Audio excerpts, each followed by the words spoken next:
Hello everyone and welcome back to my channel. My name is Lisa and this is Growing on Vancouver Island.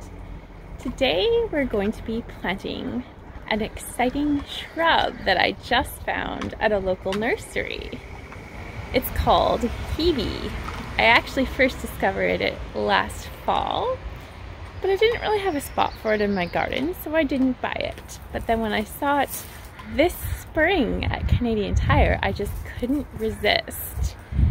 And we're also going to be planting some Dahlias and Liatris and spreading some new wildflower seeds. So let's take a look at the things we're going to be planting today. So here are the plants we're going to be planting today. These little tiny shrubs are my Hebes. This is probably the smallest size container you can buy, but that also means they're not going to be super expensive and super easy to plant, because the smaller the plant, the smaller the hole. They are just so pretty, these little Hebes.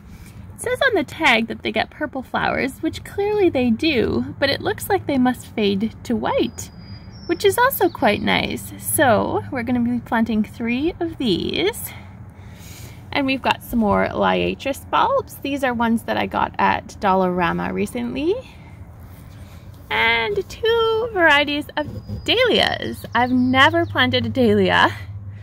Well, that's not entirely true. I did plant a tuber once, one individual that somebody gave me, in the ground in the fall.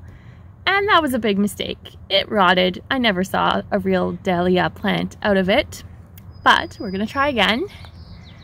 And we've got this. I was super excited to find.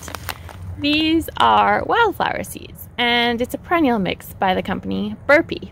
And you might wonder why I would be excited about finding wildflower seeds when I've planted many varieties over the years.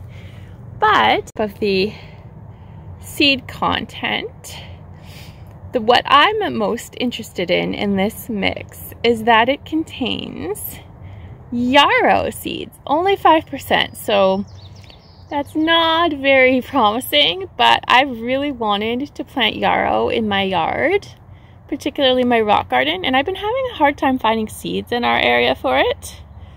So when I saw that this contains yarrow among other beautiful wildflowers, I decided I needed to buy this seed mix. So we're going to be sprinkling this in our rock garden. So let me show you the tags on the Hebe before we get started. So here is the front portion of the tag on my Hebe shrubs. It's just really got a lovely picture of the plant in bloom and no other information on the front. But let's flip it over. And here we have, it basically says we've got Hebe buxifolia, also called Patty's Purple. It's a compact evergreen shrub with deep green leaves along wine red stems. Spikes of royal purple flowers in spring and summer. It grows 60 centimeters or 24 inches wide. It doesn't actually say how tall it gets, so that's a bit of a mystery. Good placement in rock gardens, shrub borders, or as a low hedge. You want to plant it in average, well-drained soil, full sun to part shade, water regularly. That might be a problem for me. I, for some reason, must have been looking at this plant with rose-colored glasses because I thought it said drought tolerant, but clearly it does not.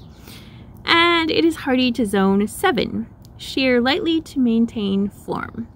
So that's all the information I have about it, and I'm going to be amending it with 1 or 2 items. Let me show you what we're going to amend with. So this is what I'm going to be amending my Hebe shrubs with. The first item is called mycorrhiza. I'm using the tree and shrub mix.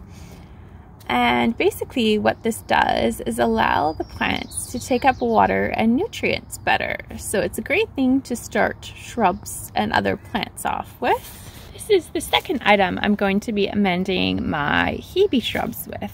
This is called neem meal. It is by a local company called Reindeer's Plant Foods, which is located in the Cowichan Valley if you're on Vancouver Island. and it's great for encouraging more blooms on your flowers. It's all organic, contains 4% nitrogen, 3% phosphorus, 2% potash, and 86% organic matter. It also contains 1.2% sulfur, 0.77% calcium, and 0.75% magnesium. It's a great fertilizer for a lot of shrubs, roses, other flowers in your garden, and really anything. I've used this in my vegetable garden to encourage flowers, and it works like a charm. So we're definitely going to use a decent amount of neem meal. For my Liatris and my Dahlia tubers, I'm going to be using just a little bit of bone meal in their planting holes to get them off to a good start. So this is the first location where I'm going to be putting one of my Hebes. To the left, over here, this is a perennial flower called blue flax that comes back every year, which I grew from a wildflower mix. And over here, these little sticks are alyssum that I left in the ground that I'm hoping is going to come back from the roots. No guarantees. And then to the right over here, we have some rose cuttings, which I put in some last fall and some early this spring, and I don't remember which is which, but these are mystery roses from my parents' garden, and I think they're growing. I'm pretty sure these roses have taken. And in front of that, we've got more alyssum that we're hoping is going to come back, and a whole bunch of little pansies pretty much everywhere in this rock garden. So that's what this area looks like. So this is the location of the second Hebe we're going to be planting. In this part of my rock garden, we've got a ton of California poppies pretty much everywhere. And I know some people may be alarmed, but I will be pulling some of them out to plant this little shrub. And over here we have a little baby Unimus, which I planted in the early spring. This is from my parents' garden.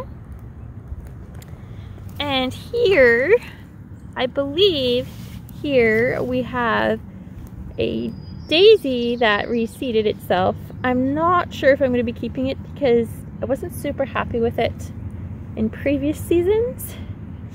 But I might. It came from a wildflower mix as well. And these little guys are rose cuttings that we have over here. I'm not 100% sure if they've taken or not.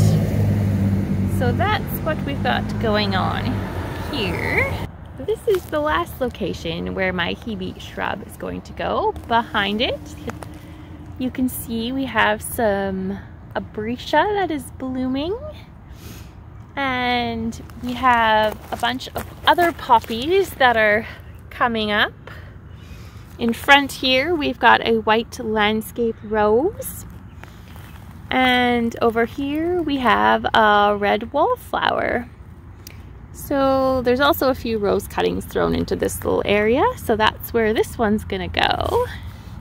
This little bed here looks like it's empty, but it actually isn't. This is where I'm going to be planting the dahlias, kind of close to where I have the packages right now. Beside it, we have a ground cover called soapwort with a rock rose, a bush rock rose in the middle, not a ground cover. And this pile of dirt actually has some lilac roots that I stuck in the ground, literally just the roots. And if you look very carefully, look here, we have growth. I'm pretty sure this is the lilac coming back. It is also possible this could be my old rose. I had a rose here before that I transplanted, but I'm quite certain it's the lilac and not the rose. So I'm going to be planting the dahlias just a short distance from the lilac. So this long and skinny bark mulch border is where I'm going to be planting my Liatris bulbs. We've got a whole mix of things in here, from several blueberry bushes to a single hibiscus. We've also got many autumn joy sedums and some dusty millers, which I thought were dead but are actually starting to show new growth, as well as a bunch of different ground covers, some rose cuttings and lilac roots. So it's a pretty good mix of things, and we're just going to add Liatris into the mix. So let's get to planting.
So that's going to be all for today.